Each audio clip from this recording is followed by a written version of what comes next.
Hello everyone, सर्वांचं या ठिकाणी खूप खूप स्वागत आहे. मित्रांनो, नुकतीच कंबाईन ग्रुप सी 2025 ची फायनल आन्सर की या ठिकाणी आलेली आहे आणि या ठिकाणी फायनल आन्सर की येऊन सुद्धा ज्या प्रश्नांची उत्तरं बदलणं अपेक्षित होतं तर ते काय तसं झालेलं नाहीये. जर तुमची प्रथम आन्सर की या ठिकाणी आयोगामार्फत येते, त्याच्यामध्ये किती जरी चुका असेल तरी मुलं नाराज होत नाही.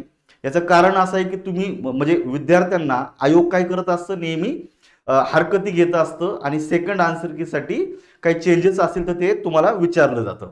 त्यामुळे मुलं या ठिकाणी वेगवेगळ्या सोर्सकडनं, कधी टीचरकडनं चांगल्या पुस्तकाचे रेफरन्स गोळा करून आयोगाकडं त्या संदर्भात या ठिकाणी पत्रव्यवहार करतं आणि हे सगळं करून तज्ज्ञांचा अभिप्राय विचारात घेऊन फायनल आन्सर की केली जाते. पण यावेळेस बाकी तसं झालेलं नाही. इंग्लिशचा जो पेपर आहे त्या इंग्लिशच्या पेपरमध्ये त्यांची खूप गडबड या ठिकाणी जाणवते आपल्याला. असं व्हायला नको आहे. जे विद्यार्थी साधारणतः 38, 39, 40 मार्क्सच्या आसपास या पेपरमध्ये थांबलेले तर त्या विद्यार्थ्यांचं या ठिकाणी प्रचंड नुकसान आहे मित्रांनो. याचं कारण असं आहे का, तुम्ही नोटीस करा, एक एक दोन दोन मार्कावरून मेरिट जातं. तर या ठिकाणी 3 प्रश्नांची उत्तरं चुकलेत म्हणजे 6 मार्क्सचा फटका बसलाय आणि 6 मार्क्समध्ये एवढे विद्यार्थी असतात तेवढ्या टोटल आयोगाच्या जागा सुद्धा नसतात कधी कधी, किंवा एखाद्या कॅटेगरीच्या तेवढ्या जागा सुद्धा नसतात. मग अशा अवस्थेमध्ये फायनल आन्सर कीच्या नावाखाली जर एवढ्या जर चुका जर होत असतील तर हे कुठंतरी वाईट वाटतं. याच्यामध्ये विद्यार्थ्यांवर मोठ्या प्रमाणामध्ये अन्याय होतो. मग आता नक्की कोणती उत्तरं चुकलेली आहेत, फायनल आन्सर की असताना सुद्धा आयोगाकडनं चुकीची कशी उत्तरं आलेली आहेत, हे याच्या ठिकाणी मी तुम्हाला विथ प्रूफ ऑथेंटिक रेफरन्सच्या आधारे मी तुम्हाला इंट्रोड्यूस करतो. एक छोटासा इन्फॉर्मेशन लेक्चर आहे, सर्वांनी बघा म्हणजे तुमचे डाऊट जे आहेत ते क्लिअर होतील. हे ग्रुप सी चा 2025 चा पेपर आहे, पहिला पेपर आहे ना, आपण ए सेट प्रमाणे या ठिकाणी घेतोय. तर हा एक प्रश्न आहे मित्रांनो. तर तुम्ही जर पाहिलं तर तुमच्या लक्षात 92 नंबरचा प्रश्न आहे. मी ऑलरेडी आपल्या युट्यूब चॅनलला एक लेक्चर ऑलरेडी टाकलेलं आहे. ज्या दिवशी पेपर झाला त्या दिवशी थोडा रात्री उशिरा मी एक लेक्चर अपलोड केलेलं आहे. त्यावेळेस हे सांगितलं होतं की हा जो चेंज द वाईजचा प्रश्न आहे हा चुकणार आहे आणि ठरल्याप्रमाणे तो आयोगानं काय केलेला आहे, कॅन्सल केलेला आहे. इथपर्यंत ठीक आहे. कारण बघा, तुमच्या वाक्यामध्ये जर 2 ऑब्जेक्ट असतील तर तुमचे 2 पॅसिव्ह वॉइस व्हायला पाहिजे. पण तसे त्यांनी मल्टिपल चॉईस खाली दिलेली नाहीये. त्यामुळे मित्रांनो इथे एक उत्तर निघतच नाहीये. त्यामुळे हा प्रश्न आयोगाने कॅन्सल केलेला आहे. इथपर्यंतची गोष्ट ठीक आहे. पहिली गोष्ट, असे जे सोपे प्रश्न आहेत हे हक्काचे असतात. हे अशा प्रकारे चुकायला नाही पाहिजे. कारण मुलं, भले हा प्रश्न चुकीचा आहे, हा सगळ्यांचा जरी चुकलेला असेल तरी मुलं या प्रश्नासाठी वेळ देतात आणि 1 तासामधला एक एक सेकंद हा प्रचंड किमती असतो. त्या किमती वेळ या ठिकाणी वायाला जातो. ते असं होता कामा नये. पण एक वेळ आपण विचार करू, ठीक आहे सगळ्यांचं चुकलंय त्यामुळे काही विषयच नाहीये, त्यामुळे हे चुकलेलं इथपर्यंत ठीक आहे. परंतु आता हा एक प्रश्न आहे बघा, 59 नंबरचा, सेट ए प्रमाणे दिलेला आहे. Umesh said to his father, I need more money. मी विश्लेषण ज्या दिवशी केलं होतं त्या दिवशी पण मी तुम्हाला सांगितलं होतं की जनरली ही 2 उत्तरं सारखी आहेत. त्यामुळे जर आयोगाला जर द्यायचंच असतं तर मोस्ट प्रोबेबल त्यांनी डायरेक्ट नॅरेशन किंवा डायरेक्ट स्पीच दिलं असतं. परंतु 2-2 उत्तरं सारखी दिसतात, त्यामुळे हा एक प्रश्न जनरली हॅश व्हायला पाहिजे होता. पण तसं काही झालेलं नाही. आयोगाने या ठिकाणी काय केलेलं आहे, माझ्या मते 59 नंबरसाठी जस्ट मी आन्सर की एकदा चेक करतो म्हणजे तुमच्या लक्षात येईल. हा, 59 नंबरच्या प्रश्नाचं उत्तर हे डायरेक्ट स्पीच दिलेले. मग आता मी तुम्हाला ऑथेंटिक प्रूफ दाखवतो.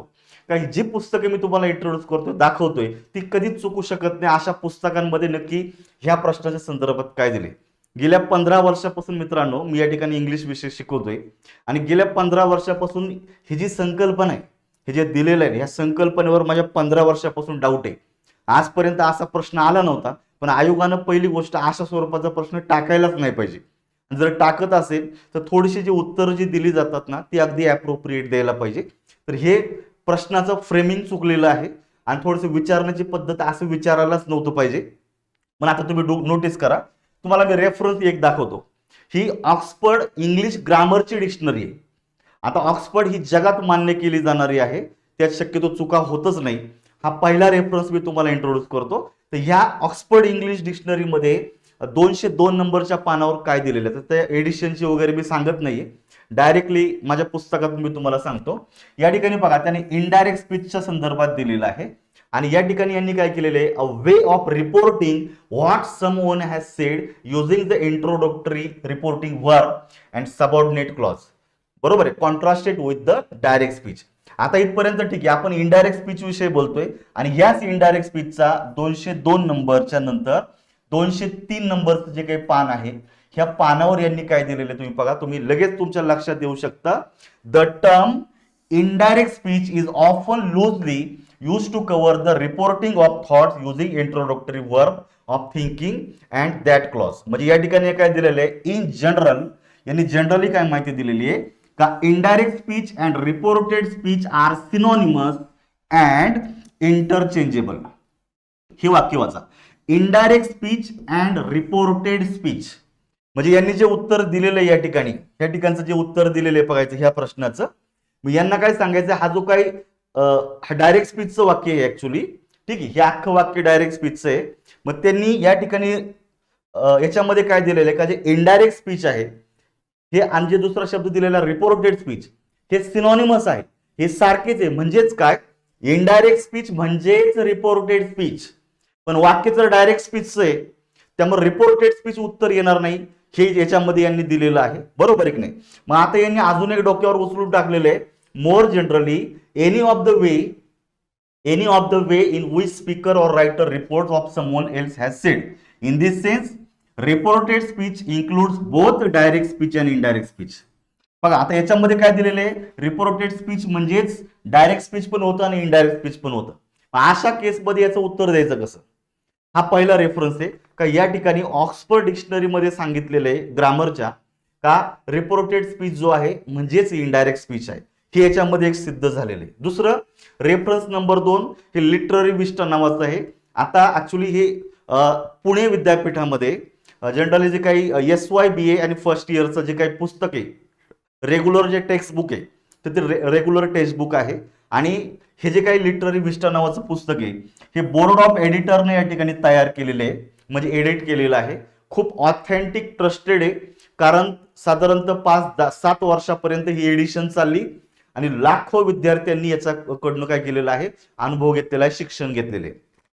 आता जेव्हा तुम्ही हे पुस्तक जर पाहता तर याच्यामध्ये 95 नंबरच्या पानावर काय दिलेले बघायचं, direct speech and reported speech.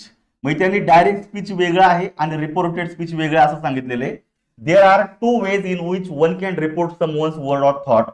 The first of these repeat exact word of the speaker and enclose them within inverted comma, and this way of reporting is called direct speech. बघा, एखाद्या व्यक्तीचं बोलणं ऍज इट इज एक्झॅक्टली सांगणं, double inverted comma मध्ये मांडलं, त्याला काय बोललं जातं मित्रांनो, डायरेक्ट स्पीच बोललं जातं. उदाहरण काय दिलेलं बघायचं, put the book back said the librarian to Nandita.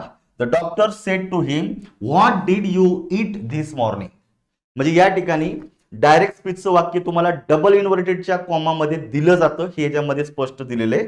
आणि याच याच्यामध्ये तुम्हाला पुढे एक लाईन दिलेली का जी खूप इम्पॉर्टंट आहे. मग बघायचं, in this sentence the words of the speaker are reported exactly as they were spoken. कुठल्याही प्रकारचा बदल न करता जे ॲज इट इज बोललं जातं त्याला त्यांनी डायरेक्ट स्पीच बोललेलं आहे, आणि हे बरोबर आहे. आता दुसरी गोष्ट बघायचंय, we can also report what someone said in our own words by making changes in the grammatical structure of the reported sentence. म्हणजे रिपोर्ट केलेले डबल इन्व्हर्टेड कॉमातलं जे वाक्य आहे त्याच्यामध्ये काही चेंज करतो. चेंज कसले करतो, ग्रामॅटिकल स्ट्रक्चर मध्ये चेंज करून जे वाक्य मांडतो त्याला काय बोललं जातं बघायचंय. This form of reporting is non as indirect.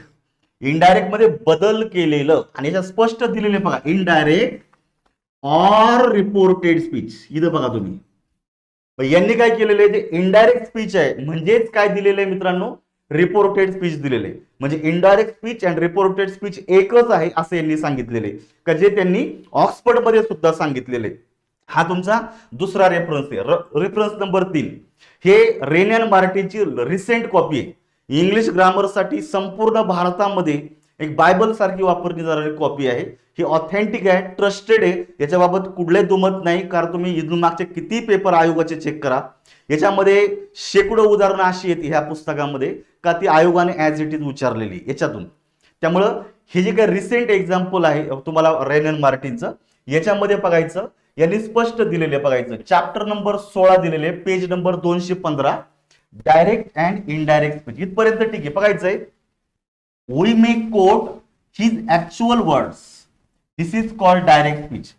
शब्दामध्ये कोणताही बदल न करता कोटेशन मार्क मध्ये जे दिलं जातं त्याला डायरेक्ट स्पीच बोलायचंय. आणि दुसरं, we may report what he said without quoting, म्हणजे कोटेशन मार्क काढून टाकायचं आहे, his exact word, this is called indirect speech or reported speech. तिथं इनडायरेक्टला ऑर केलेलं आहे रिपोर्टेड, म्हणजे जे इनडायरेक्ट आहे ते पण रिपोर्टेड आहे. त्यामुळे रिपोर्टेडलाच इनडायरेक्ट म्हणायचं. हे तिसरं तुम्हाला प्रूफ आहे, त्यामुळं हे या ठिकाणी चुकीचं असणार आहे. म्हणजे हे उदाहरण आहे हे डायरेक्ट स्पीच आहे. दुसरी गोष्ट, आता मी तुम्हाला चौथा रेफरन्स दाखवतो. तुम्ही सीबीएसईचं पुस्तक आहे. या ठिकाणी थोडासा कव्हर जरा हे झालेला आहे त्याच्यामध्ये प्लास्टिकचा. या ठिकाणी पाहायचं CBSE, ICSE, ISC and other, हे जे काही वेगवेगळे बोर्ड आहेत, सीबीएसईचा आहे, ICSEचा आहे, त्याच्यासाठी एक ऑथेंटिक ट्रस्टेड ग्रामरचं पुस्तक आहे का जे सगळ्या स्कूलमध्ये या ठिकाणी ते वितरित केलं जातं. हे पुस्तक शक्यतो मार्केटमध्ये मिळत नाही. हे अगदी लिमिटेड कॉपी संबंधित याच्याकडेच दिलं जातं. तर हे अप्लाइड इंग्लिश ग्रामर आहे, PC दासचं. हे खूप ऑथेंटिक पुस्तक आहे. याच्यामध्ये सुद्धा आपल्याला एक रेफरन्स दाखवतो, 238 नंबरचं पान आहे. आणि यांनी या ठिकाणी काय दिलेलं आहे बघायचं, पंक्च्युएशन ऑफ डायरेक्ट स्पीच. बघा, जे काही डायरेक्ट स्पीचचं वाक्य आहे त्याच्यामध्ये बघा डबल इन्व्हर्टेड कॉमातलं वाक्य दिलं जातं का जे आपल्याला याच्यामध्ये दिलेलं याला डायरेक्ट स्पीच बोललं जातं. आणि दुसरं बघा या ठिकाणी पण दिलेलं आहे, we may report what he said without quoting the exact word, this is called indirect speech or reported speech. या ठिकाणी ऑर शब्द वापरलेले आहे, म्हणजे जे इनडायरेक्ट आहे त्यालाच त्यांनी रिपोर्टेड स्पीच असं बोललेलं आहे. हा चौथा रेफरन्स आहे. आणि यांनी खाली एक टेबल बनवून दिलेलं आहे. याच्यामध्ये पण बघा डायरेक्ट स्पीचचं वाक्य आणि इनडायरेक्ट स्पीचचं वाक्य. जे डायरेक्ट स्पीचचं वाक्याचे 3 तुकडे केलेले आहेत. पहिला आहे तुमचा स्पीकर कोण आहे तो या ठिकाणी दिलेला आहे. रिपोर्टिंग वर्ब म्हणजे करता जो बोलतो आहे त्यातलं जे क्रियापद असतं त्याला रिपोर्टिंग वर्ब बोललेलं आहे. आणि डायरेक्ट स्पीच पहा काय दिलेलं आहे, डबल इन्व्हर्टेड कॉमातलं जे वाक्य आहे त्याला या ठिकाणी डायरेक्ट स्पीचचं वाक्य बोललेले. मे बी आयोगाचं उत्तर इथूनही आलं असेल. डबल इन्व्हर्टेड कॉमातलं वाक्य हे डायरेक्ट स्पीचचं आहे. इथपर्यंत ठीक आहे. पण रिपोर्टेड स्पीच बघा, तुम्ही खाली बघायचं, रिपोर्टर झाला हानी, रिपोर्टिंग वर्ब झालं सेड, लिंकर झालं या ठिकाणी दॅट. कारण डबल इन्व्हर्टेड कॉमा काढल्याच्या नंतर इनडायरेक्ट स्पीच मध्ये ते 2 वाक्य या ठिकाणी एखाद्या कंजंक्शननी किंवा कनेक्टरनी जोडले जातात. इथं तो झालेला आहे दॅट. आणि इथं बघा दिलेले रिपोर्टेड स्पीच. रिपोर्टेड स्पीच म्हणजेच काय मित्रांनो, इनडायरेक्ट स्पीच. आणि इथं त्यांनी काय केलेलं आहे, वाक्यात बदल केलेले, ग्रामॅटिकल चेंजेस करून जे वाक्य दिलं जातं याला बोलतो रिपोर्टेड स्पीच. म्हणजे रिपोर्टेड म्हणजेच काय, याच्यामध्ये या पद्धतीनं इनडायरेक्ट स्पीच होत आहे. त्यामुळे ह्या पद्धतीने हे तुमचा चौथा रेफरन्स आहे. 5 नंबरचं हे हायस्कूलचं ग्रामर आहे, intermediate grammar use and composition. Authentic आहे कारण या पुस्तकातले कितीतरी उदाहरणे ऍज इट इज आयोगाने विचारलेली. त्यामुळे हे सुद्धा अगदी ओरिएंट ब्लॅक स्वान, अगदी ऑथेंटिक ट्रस्टेड ब्रँड आहे या पुस्तकाचा. आणि कमालीचं ज्याला आपण म्हणतो की त्याच्यामध्ये व्यवस्थितपणा आहे. टिक्कूचं हे पुस्तक आहे, खूप छान पुस्तक आहे मित्रांनो. तर हा तुम्हाला 5वा रेफरन्स दाखवतो. यांनी टायटल मध्येच काय टाकून दिलेले बघायचं, 183 नंबरचं पान आहे, रिसेंट एडिशन आहे. यातल्या टायटल मध्येच टाकून दिलेलं आहे direct speech and indirect speech. आणि इनडायरेक्ट स्पीचला कंसात दिलेलं रिपोर्टेड स्पीच. म्हणजे इनडायरेक्ट स्पीच म्हणजेच काय मित्रांनो, रिपोर्टेड स्पीच. ह्या पद्धतीनं तुम्ही जर वाचलं तर तुमच्या ह्या गोष्टी ज्या आहेत ना ह्या व्यवस्थितपणे तुमच्या लक्षात येतात. मग आता या ठिकाणी बघा यांनी पण दिलेले आहे दिस फॉर्म. म्हणजे आपण या ठिकाणी काय करतो, some changes in grammatical construction. वाक्यामध्ये काही ग्रॅमॅटिकल बदल म्हणजे पर्सनल प्रोनाउन मध्ये बदल करा, काळामध्ये बदल करा, ऍडव्हर्बियल मध्ये बदल करा, लिंकिंग कनेक्टर या ठिकाणी तुम्हाला टाकायचं, रिपोर्टिंग वर्ब बदलायचंय. हे जे काही ग्रॅमॅटिकल चेंजेस आहे हे करून जे वाक्य बनतं त्याला काय बोललं जातं, indirect speech or reported speech. म्हणजे रिपोर्टेड म्हणजेच इनडायरेक्ट स्पीच ह्या 5व्या पुस्तकामध्ये दिलेले. आता ही झाली 5 पुस्तकं. आता हे आपलं 6 नंबरचं पुस्तक आहे पालन सुरीचं. हे सुद्धा खूप ऑथेंटिक आहे मित्रांनो. म्हणजे मी तर सांगेन की प्रत्येकाने हे पुस्तक वाचलंच पाहिजे, त्याशिवाय तुमची स्पर्धा परीक्षा कंप्लीट होणार नाही. इतकं ऑथेंटिक पुस्तक आहे आणि आयोग याचा रेफरन्स मान्य करत असतं. या 6व्या नंबरच्या पुस्तकात बाकी बघा डायरेक्ट इनडायरेक्ट स्पीच मध्ये दिलेलं आहे. यांनी ठिकाणी दिलेले बघा डायरेक्ट स्पीचचं वाक्य जे कोटेशन मार्क दिलेलं आणि हेच वाक्य हेच विधान आयोगाने विचारलेले बघा काय दिलेले, Umesh said to his father I need more money, पण त्यांनी अंडरलाईन कशाला केलेली आहे? हा डबल इन्व्हर्टेड कॉमातील वाक्याला अंडरलाईन केलेली आहे आणि विचारलेले आहे का हे वाक्य कोणते. पहिली गोष्ट याच्यात डायरेक्ट स्पीच दिलेले, पण याच्यामध्ये तुम्हाला काय चेंजेस तुम्ही पाहू शकता. The exact word of the speaker which are put within double inverted comma are called reported speech. आता बघा हा 6वा रेफरन्स आहे. पहिल्या 5 रेफरन्स मध्ये एक्झॅक्ट वर्ड जे कोटेशन दिलेले आहेत त्याच्यामध्ये तुम्हाला काय दिलेले, हा आहे तुमचा डायरेक्ट स्पीच. हे 6वं पुस्तक आहे, त्या 6व्या पुस्तकात हे कोटेशन मार्क्सचं जे उदाहरण आहे त्याला दिलेले रिपोर्टेड स्पीच. मग आता मला सांगा नक्की कुणाला मान्य करायचं, बरोबर आहे का? पालन स्टोरीला जर मी फायनल जर म्हणेल ऑक्सफर्ड चुकीचं आहे का? पुणे विद्यापीठाचं जे टेक्स्ट बुक आहे का, जे बोर्ड ऑफ एडिटरनी बनवलेलं आहे त्यांचं ग्रामर चुकीचं आहे का? हायस्कूलचं ग्रामरचं पुस्तक चुकीचं आहे का? सीबीएसई आयसीएससी बोर्डचं ग्रामरचं पुस्तक चुकीचं आहे का? रेन अँड मार्टिन चुकीचं आहे का? या 5 उदाहरणांमध्ये त्यांनी एक संकल्पना दिली आणि या 6व्या उदाहरणामध्ये याला रिपोर्टेड स्पीच बोललंय, बरोबर आहे की नाही? म्हणजे या पद्धतीनं बघा रिपोर्टेड स्पीच दिलेले. The verb that introduces the reported speech is called reporting verb. हे इथपर्यंत मान्य आहे. एक्झाम्पल या ठिकाणी दिलेले बघायचं, reporting verb and I need more money is reported speech. मग आता खऱ्या अर्थानं या प्रश्नावर थोडंसं या ठिकाणी प्रश्नचिन्ह पडतं की नक्की उत्तर द्यायचं कसं काय. 6 रेफरन्स आहेत, त्यातले एका रेफरन्समध्ये एक उत्तर दिलेलं आहे का जे आयोगाचं रेफरन्स बुक आहे. म्हणजे मी 5 रेफरन्सेस दाखवली, सी सुद्धा त्याच्यात तोडीस तोड पुस्तक आहेत आणि त्यांच्यामध्ये बाकी वेगळी संकल्पना दिली. त्यामुळं जेव्हा पण मी शिकवतो ना तेव्हा ह्या संकल्पनेपाशी आलं का मी जरा जपून बोलत असतो, कारण मला याच्यातली फॅक्ट पूर्णपणे माहिती होती. गेल्या 15 वर्षापासूनचा माझा अनुभव आहे, नोटीस करा. त्यामुळे अशा प्रकारची संकल्पना मांडताना एकच उत्तर कुठेतरी मॅच होईल असं पाहिजे होतं. आणि ज्याला रिपोर्टेड स्पीच म्हणतायत त्याला, ज्याला आपण डायरेक्ट स्पीच ज्याला म्हणतायत त्याला डायरेक्ट नॅरेशन सुद्धा म्हणू शकतो. त्यामुळे इथं 2 उत्तर येणं पॉसिबल होतं. पण आता यांनी आयोगानं उत्तर क्रमांक 2 दिलेले डायरेक्ट स्पीच. परंतु माझ्या मित्रांनो नोटीस करायचं डायरेक्ट नॅरेशनही काय चुकीचं नव्हतं. मग त्या अँगलनी हा प्रश्न चुकणं थोडंसं अपेक्षित होतं. पण या 5 रेफरन्सचा जर विचार जर केला, त्या 5ही रेफरन्समध्ये ते डायरेक्ट स्पीचचं वाक्य आहे असं तुम्हाला सांगून दिलेलं आहे. त्यामुळे आयोगाने इथं पर्याय क्रमांक 2 उत्तर दिलेले. याबाबत प्रत्येकानं नोंद घ्या. इथून पुढचा अभ्यास करत असताना रिपोर्टेड स्पीच कशाला म्हणायचं, डायरेक्ट स्पीच कशाला म्हणायचं, डायरेक्ट नॅरेशन कशाला म्हणायचं, डायरेक्ट आणि इनडायरेक्ट स्पीच मध्ये बदल काय हे थोडीशी व्यवस्थित वाचून घ्या. नाहीतर अशा प्रकारचे चुकणारे प्रश्न हे थोडंसं वेदनादायी आहे, कारण याच्यामुळं जे होतकरू विद्यार्थी आहेत त्यांचं बाकी नुकसान होतं मित्रांनो. दुसरा एक 78 नंबरचा प्रश्न आहे, point out the best in the word unfriendliness. आता हा प्रश्न आहे 78 नंबरचा आणि 78 नंबरचं उत्तर आयोगाने दिलेले 2 अनफ्रेंडली. मग आता खऱ्या अर्थानं असा प्रश्न पडतो, हा बेस म्हणजेच काय? तर इंग्लिशमध्ये जेव्हा तुम्ही ऐकता नोटीस करायचं, बेस आणि दुसरा शब्द असो तुमच्यासाठी रूट. बेस वर्ड आणि रूट वर्ड नोटीस करा. तर जनरली ज्याला आपण म्हणतो की derivation is the process of word formation. वेगवेगळ्या प्रोसेसेस आहेत वर्ड फॉर्मेशनच्या, शब्दामध्ये बदल करण्याचा. त्याच्यामध्ये बॅक फॉर्मेशन आहे, क्लिपिंग आहे, बेंडिंग आहे, अशा वेगवेगळ्या प्रोसिजर आहेत. त्याच्यामध्ये ही एक आहे ते म्हणजे ॲफिक्सेशन. ॲफिक्स म्हणजेच प्रिफिक्स, सफिक्स आणि इनफिक्स. इनफिक्स मध्ये असतो, प्रिफिक्स अगोदर असतो, सफिक्स शेवटी असतो. जो रूट वर्ड म्हणजेच काय, बेस वर्ड म्हणजेच काय, जो अंतिम आहे त्याच्यातलं एकही लेटर आपल्याला डिलीट करता येत नाही. आणि जर तसं जर केलं तर शब्दाचा मिनिंग बदलतो किंवा तो शब्द नॉनसेन्स होतो. जो फायनल शब्द आहे त्याला बेस किंवा रूट वर्ड बोललं जातं मित्रांनो. मग आता जनरली तुम्हाला हेच पुस्तक दाखवतो, इंटरमिडिएट ग्रामरचं आहे. तर जनरली या पुस्तकामधून ॲज इट इज त्यांनी प्रश्न उचललेला आहे. हा जो प्रश्न आलाय ना या पुस्तकामधून त्यांनी उचललेला आहे, हे मी तुम्हाला विथ प्रूफ दाखवतो. या ठिकाणी आता पेज नंबर 254 वर यांनी थोडीशी वर्ड फॉर्मेशनची माहिती दिलेली आहे बघायचं. आणि या ठिकाणी एक छोटासा पॅराग्राफ तुम्हाला खाली टाकून दिलेला आहे.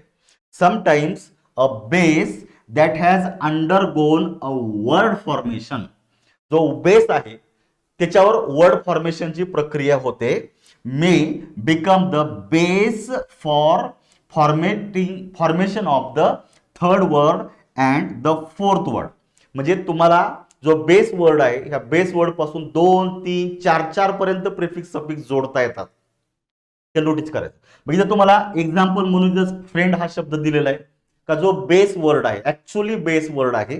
मग फ्रेंडला पहिला सफिक्स जोडला LY आणि केलं फ्रेंडली, हा झाला तुमचा पहिला सफिक्स. म्हणजे हा पहिला वर्ड फॉर्मेशन झालेला आहे. दुसरं दिलेलं बघायचं अनफ्रेंडली, या अगोदर अन जोडलेले आणि नंतर LY जोडलेला आहे, म्हणजे हा झाला दुसरा चेंजेस. आणि तिसरं दिलेलं आहे अनफ्रेंडलीनेस, म्हणजे LY NESS आणि अन असे 3 प्रेफिक्स सफिक्स जोडलेले आहेत. चौथा शब्द तयार झाला. म्हणजे पहिली गोष्ट आपल्याला रूट वर्ड किंवा बेस वर्ड तुम्हाला काय देणं अपेक्षित होतं, फ्रेंड देणं अपेक्षित होतं. परंतु या ठिकाणी आयोगानं काय केलेलं, या ठिकाणी अनफ्रेंडली दिलेले आहे. तर कुठेतरी मित्रांनो अन हा प्रिफिक्स आहे, LY हा सफिक्स आहे, त्यामुळे अनफ्रेंडली बेस वर्ड होईल कसा, हा मेन प्रश्न या ठिकाणी पडतोय. त्यामुळे हे उत्तर कुठेतरी मनाला लागत नाही.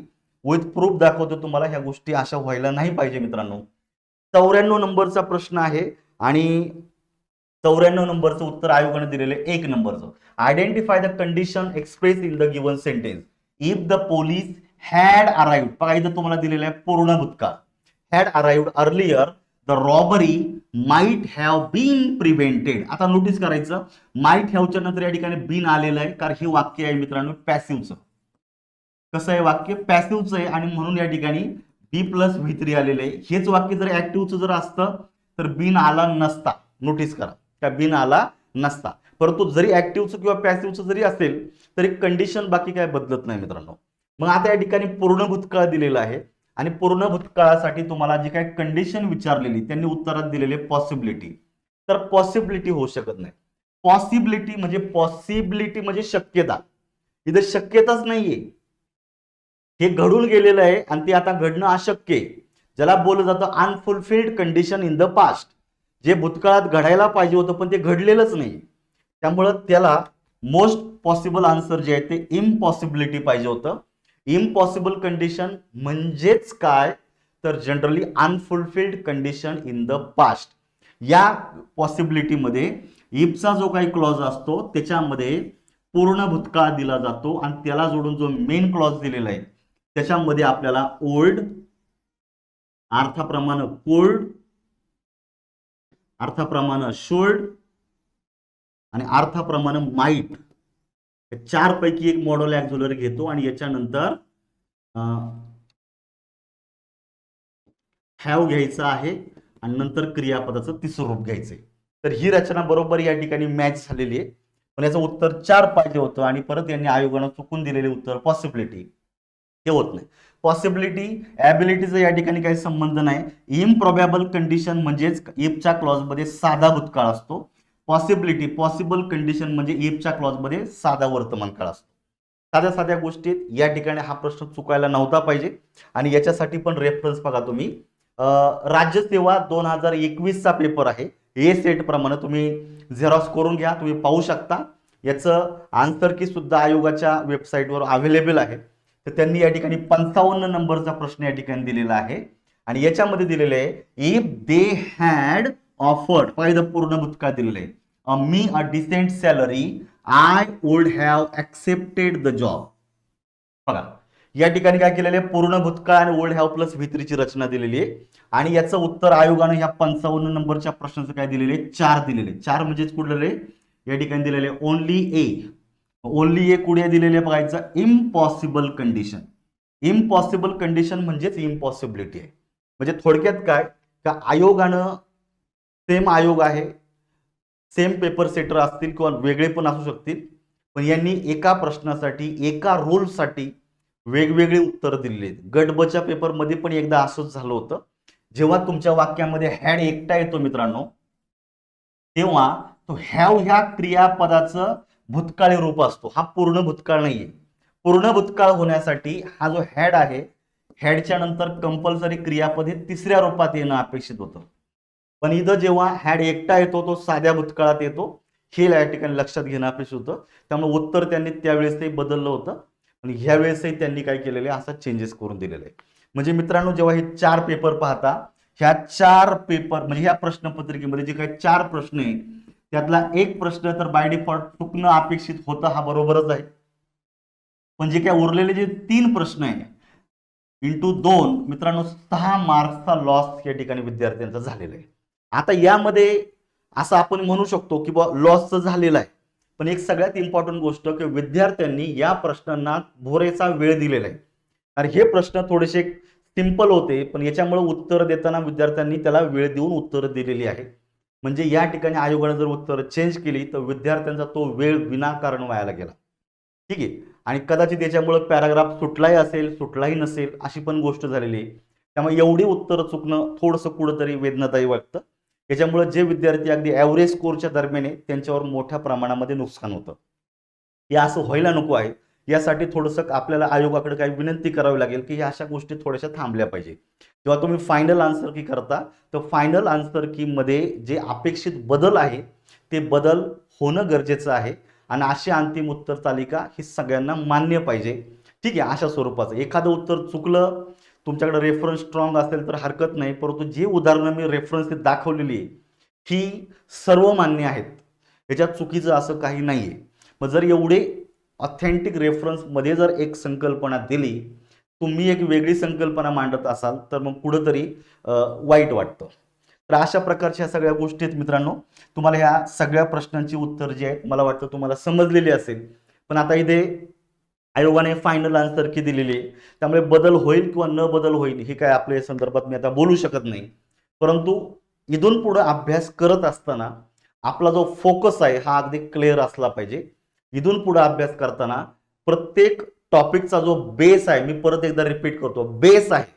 आपल्याला रोलला सोडायचं नाही, कारण प्रश्न हे रोल बेस असणार आहेत. त्यामुळे ज्या बेसिक संकल्पना आहेत त्या चांगल्या प्रकारे करून ठेवा, तरच इथून पुढच्या पेपर्समध्ये आपल्याला एक चांगला आउटपुट आपल्याला पेपरमध्ये दाखवता येईल. थँक्यू.